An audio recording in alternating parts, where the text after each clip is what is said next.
everyone, how's it going? So since I've been gone, there has been a lot of news that's come out for Sword and Shield. They have not been released at the time of recording, and the reactions haven't been universally positive. In fact, there's been a lot of criticism levied against Game Freak, mainly due to the fact that people feel like they have removed features that have been a staple in the Pokemon games, namely the National Dex. But unfortunately, as we will see, this isn't the first time that Game Freak has decided to remove features that people liked. They've done that a bunch, and today we're going to be talking about the top 10 best features that Game Freak has removed in the Pokemon series. Sometimes these features have returned, sometimes they never have, but either way, it would have been nice if we saw more of these. Now, starting off at number 10, we have the GB Sounds feature, which was only present in Heart Gold Soul Silver, and it was awesome. So the GB Sounds is a key item that turns all the music in the game to 8-bit version. It's not a perfect recreation of the music from Gold and Silver, but it's an 8-bit, and they even have new tracks for some of the new areas. And let's face it, 8-bit music, it can be pretty awesome. People obviously are still interested. Pokely is a good YouTuber who creates 8-bit remixes of a lot of modern Pokemon tracks, and it would have been really nice to have this in black and white in the future games, but of course, that is a ton of work for Game Freak, and it wouldn't even make that much sense. I mean, black and white aren't really connected to the 8-bit era. Nonetheless, it would be nice, and that's why this is only at number 10. On that note, we move on to number 9, and this also comes from Heart Gold Soul Silver, although technically it started in Pokemon Yellow, and that is having Pokemon follow you around. Now, in Yellow version, it was just the starter Pikachu that would follow you around, but in Heart Gold Soul Silver, the first Pokemon in your party would follow you around, and I really like this feature. Did it make or break the game? Absolutely not, but it was a nice little world-building thing, especially because Game Freak always seems to be going for the you and Pokemon are best friends sort of thing, and it just was an additional way you could interact with your Pokemon. In fact, there were even some times it was beneficial to do so. Now, this has returned recently in Let's Go, so there is some hope that it may be in Sword and Shield, but Let's Go, is it a main series game? I don't want to get into that debate right now. The fact is, it's a little thing that they could probably very easily add. I don't know, it just adds a little bit more to the atmosphere of the game. It would be nice if it were there, but I'm not devastated if it's not. Now, moving on to number 8, and you may recognize the music because this music is awesome, and it is from the Game Corner. Something that I personally never really cared for except in one instance, but it's a feature and it added more to the game, and it hasn't really been a thing since Generation 5. Now, the Game Corner was an area in the game where mostly you just played boring slot machine games and accumulated coins to get Pokemon or TMs that were hard to get. But in Generation 4 Heart Gold Soul Silver, some say they're the best in the series, and if you watch the rest of this video, I think you'll have a good idea why that was. But they have Voltorb Flip, and one day I'll make a video on it. I know I've teased it now twice, but it's amazing. It's like Minesweeper meets cards. It's great. A little bit of luck, but a lot of skill, and that was awesome. And that alone makes me miss the Game Corner, because sure, I don't want slot machines anymore, and I get why they've removed it. Betting in children's video games, not a great look, but it was another opportunity to add in some more mini games. Mini games can sometimes be really fun, like Voltorb Flip, and it just gave the player just that much more to do in those games, which is why it's on the list. But as you notice for these first few entries, these aren't make or break things, just little things that would be nice to have. Now, moving on to number 7, some people might be upset this is so low, some people might not want it on the list at all. We're going to be talking about triple battles and rotation battles. I very much doubt these will come back, but I hope they do. Now, triple battles and rotation battles were introduced in Generation 5 and lasted a whole nother generation before they were removed entirely. And I'm going to be honest, I didn't really care for them too much, but it was nice to have additional battle options. For those of you, though, who didn't really use them much, triple battles were a lot like double battles in that you had multiple Pokemon on the field at the time, but the key difference, obviously aside from the fact that it was 3 Pokemon instead of 2, was the fact that the Pokemon can only attack Pokemon adjacent to them. That means directly across or diagonal. The Pokemon furthest on the left can't attack the opponent's Pokemon that would be furthest on your right. So there was additional strategy in where your Pokemon were placed, and there were certain moves that could attack any Pokemon, so that just gave a little bit more of a strategic element. Some people really liked this. The fact that it was like half your team on the field at the same time was something people really enjoyed. The fact is, it's an additional battle mode. That's a good thing. Rotation battles I actually enjoyed a bit more. They were interesting. Essentially, they were single battles, but with a bit of a twist. So you had 3 Pokemon on the field at the same time, but only one was ever attacking. However, you could swap freely without wasting a turn between your other 2 Pokemon. So when you're in a rotation battle, not only do you think about what attack should I use against the Pokemon across from me, but what could my opponent swap to, and what might that Pokemon attack me with, what might it resist, and so it added quite a bit more strategy to the single battle formula. I did rotation battles a little bit more than triple battles personally, also because triple battles were a little laggy, probably why they were removed. Either way, the Switch seems powerful enough to bring them back. I wonder if they will be, and honestly would be a little disappointed if they weren't. Moving on to number 6, we have Pokemon competitions, including the contest, super contest, the musical, and, of course, my favorite, the Pokeathlon. Now, each of these worked a little differently, but they basically required you to use your Pokemon in ways that weren't really how you'd use them in the main game. So, to take the Generation 3 contest, for example, the first part was judged based on your Pokemon's condition, like beauty, coolness, toughness, whatever.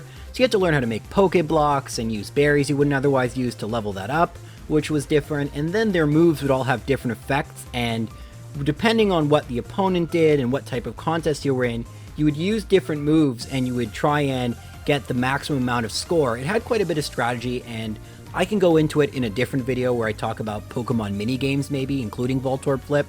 It was a lot of fun. I actually really enjoyed it. Honestly, the biggest reason I didn't spend more time with contests is simply because there wasn't usually much of a point to doing so. The Pokeathlon, on the other hand, could be used to obtain evolutionary stones, so I had to actually get good at those games. And I found them a lot of fun. It reminded me of those mini games from Pokemon Stadiums 1 or 2. Sure, they used the touchscreen, which I thought I wouldn't like, but they work well. And honestly, I played them way longer than I had to. Some of the Pokemon that are good at them, like Sunkern, is really funny because Sunkern's pretty awful in the game. But yeah, it's just something else to do in the world of Pokemon. It gives me more reason to come back to the game, to keep playing the game. I miss stuff like this. It just felt like the games in the past were way more full of these extra little bells and whistles, and we just don't get as much of that anymore. But as we move on to the top 5, I'm going to be honest, I'm disappointed these things aren't in modern Pokemon games. The next 5, I range from annoyed to kinda angry that these features were removed. So let's go to number 5, and here we have the Dexnav. I love the Dexnav. So it only appeared in one game, Omega Ruby Alpha Sapphire, and it was fantastic. The Dexnav served a purpose that I'd long griped that was not available in a Pokemon game, and that was telling me what Pokemon was available on the route. It did way more than that, but that was the thing that I always wanted the games to do. Because before Dexnav, how would you know what Pokemon were on the route, or if you caught every Pokemon? You'd look it up. I mean, you could go to the Pokedex and try and make a list, but if you didn't find the Pokemon before, it wouldn't help you, right? So you had to look it up, which is annoying. I don't want to have to use the internet. It's great if everything is right in the game itself. Well, the Dexnav accomplished that and more. As soon as you saw the Pokemon in the game, you would see a silhouette when you entered that route, meaning it was available to be caught on that route. And if you caught it, the silhouette would be filled in.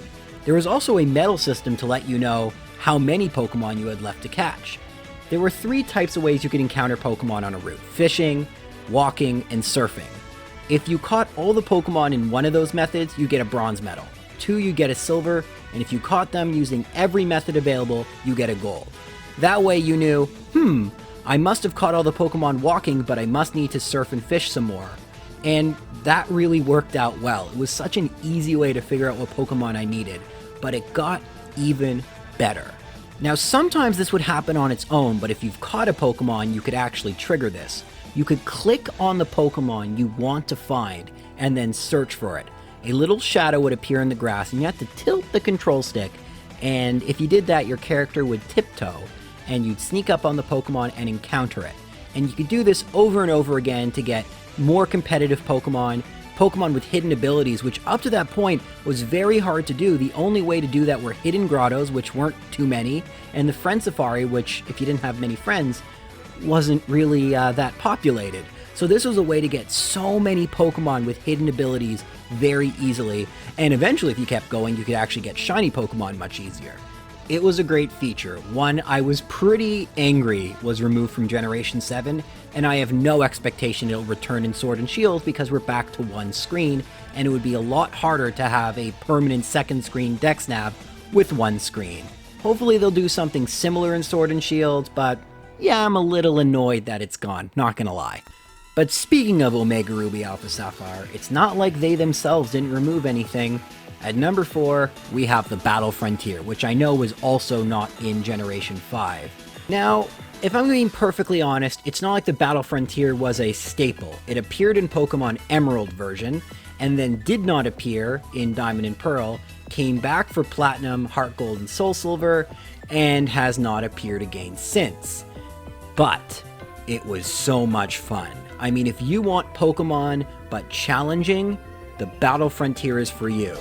I think the Generation 4 version is way more fun. There are less facilities, but I find the facilities that do exist a lot more entertaining, but some might prefer the more options that Generation 3 provides. And John Stone, a fellow YouTuber, I mean my arch rival, excuse me, has a video that you should check out, shows off how difficult it is to actually achieve a gold symbol in every single facility. From my perspective, I've never done it. Granted, when I first played Pokemon, I wasn't as good as I am now, and I just haven't had the time to sit down and really spend the hours needed to get good at the Battle Frontier, and it still is hard, especially the Battle Factory with the random Pokemon. That's always been my favorite facility, but that one's really difficult. I actually do want to try and get every gold symbol myself. Don't know if I'd make a video on it, but it's a ton of fun, really challenging, and especially back in the day where you couldn't really competitively battle because online wasn't really a thing yet, this was a way to get good at Pokemon. And if I'm going to be completely honest, if it weren't for the Battle Frontier, I don't know if I'd even be making the types of videos that I make, because I probably would have just been a casual Pokemon player like I was most of my life. The fact I was so bad at the Battle Frontier taught me there was way more to Pokemon that I needed to learn, and I decided to try and learn it and then share it with the internet because, you know, why not? Isn't it good to spread knowledge? Now, number 3 may not be something you've thought of, but I guarantee you, if you're watching my channel, it's something you would love to have back, and those are the difficulty settings that were introduced in Black 2, White 2. Now, they were implemented horribly. You actually had to beat one of the games. If you wanted hard mode, which is what we're going to be talking about, you had to beat Black 2 first on regular mode, which is annoying. Just give me difficulty settings right away. I don't know how that's so hard, but that's not for this video. The point is, they got rid of it, and it's such a good idea. I mean, these difficulty settings were legit. They increased the artificial intelligence of the opponents, gave the gym leaders more Pokemon, increased their IVs, gave them different held items, and increased the levels of all trainers' Pokemon. Now I have to ask, how hard would it be to introduce this, and how much better would it make the game for everyone in your audience? Have an easy mode for newer players who just want to get through the game, have the game on the default mode, which is pretty easy anyway, and give us who want to challenge a hard mode. This isn't difficult, you've done it before, and it makes the game so much more fun for a large group of people who love your games. And I just don't understand. Like, a lot of these, I understand there's effort and maybe to cut costs, they have to be removed. I get that, but this feels like it is effort, but not so much effort, and the reward is so high. It makes the games fun for everyone. It's a staple in so many other RPGs. The fact Pokemon's done it once, maybe they'll do it again. I'm going to be optimistic and hope this one day returns. Now at number 2, we have something that actually has never been that good in my mind, but heck, it got so much worse, I wish it was the old way, and that is the PSS, or the Player Search System, which existed in Generation 6, and was replaced by the horrific Festival Plaza. Now, many people may have never even used the Player Search System, and I could understand that. If you wanted to trade or battle, there were other ways of doing so that didn't require you to navigate through menus and hope people respond to you. However, if you wanted to have a 6-on-6 single battle, you know, the format that the main games are in, well, the only way to do that with someone who you weren't friends with was to use the PSS. Now, finding a battle this way was fairly simple, although it always took a really long time, even back then. You would see avatars scrolling horizontally, and you would just click on random people's profiles, and there was usually a sentence tagline. The default was, "How's it going?" or something like that.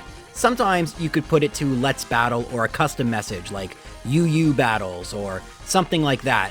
And every time I saw a message like that, I would try and hit the battle icon and hope they responded. Usually 1 out of every 4 would accept, and then I'd have a battle with a random person. Now, why not just go online, get some friend codes, and then make a bunch of friends so you know when they're online, battle with them?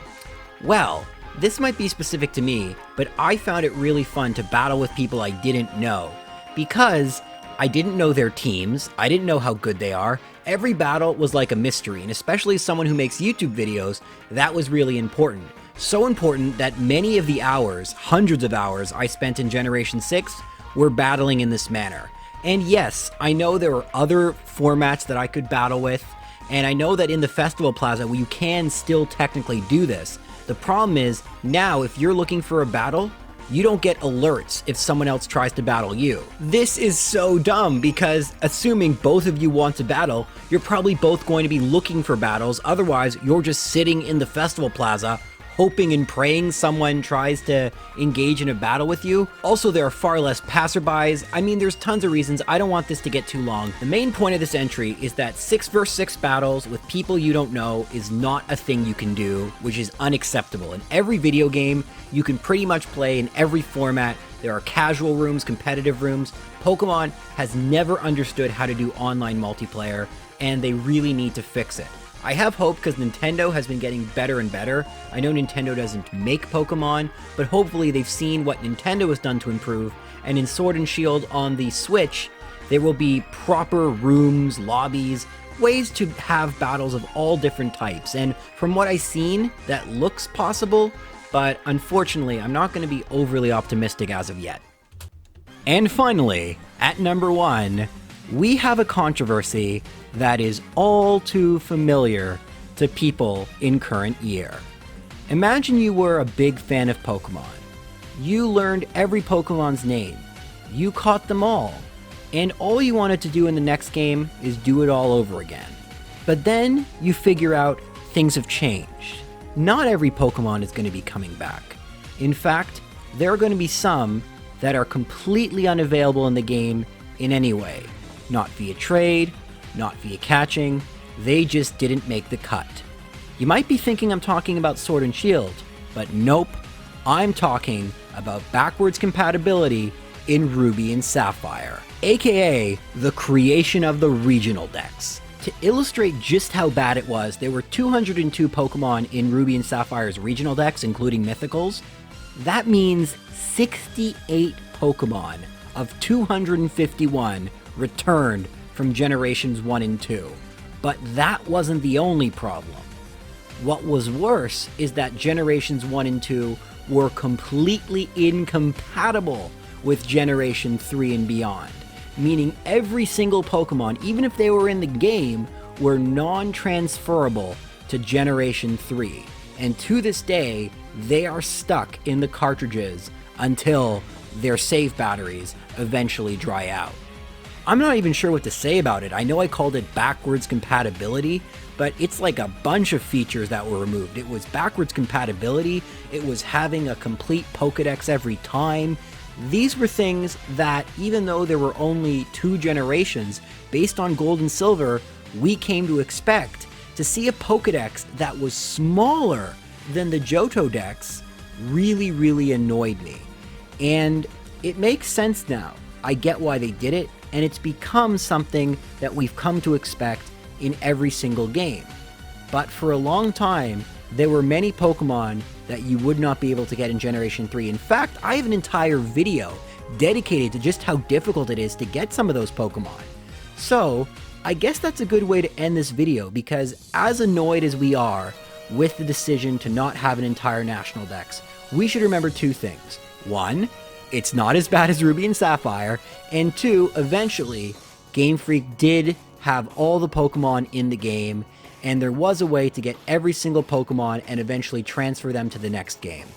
So, I want to end off this top 10 on that positive note, because I do love Pokemon, and frankly, the games have given me a career. So while I've been pretty hard on them for this video, I'll make sure my next video is a little bit more positive, at least about the games. And I hope you guys have enjoyed this top 10. If you did, please leave a like and subscribe. I don't usually ask, but I've been gone for a while. It really helps out the channel. And if we get enough likes, I don't know, I'll do another top 10, I guess. I maybe won't take 2 years between top 10s. But yeah, stay tuned for next video. It's not something I've announced previously, but it is the most difficult video I've ever made. And if you enjoy me being very frustrated, you're gonna love the next video. So see you guys hopefully very soon. Take care.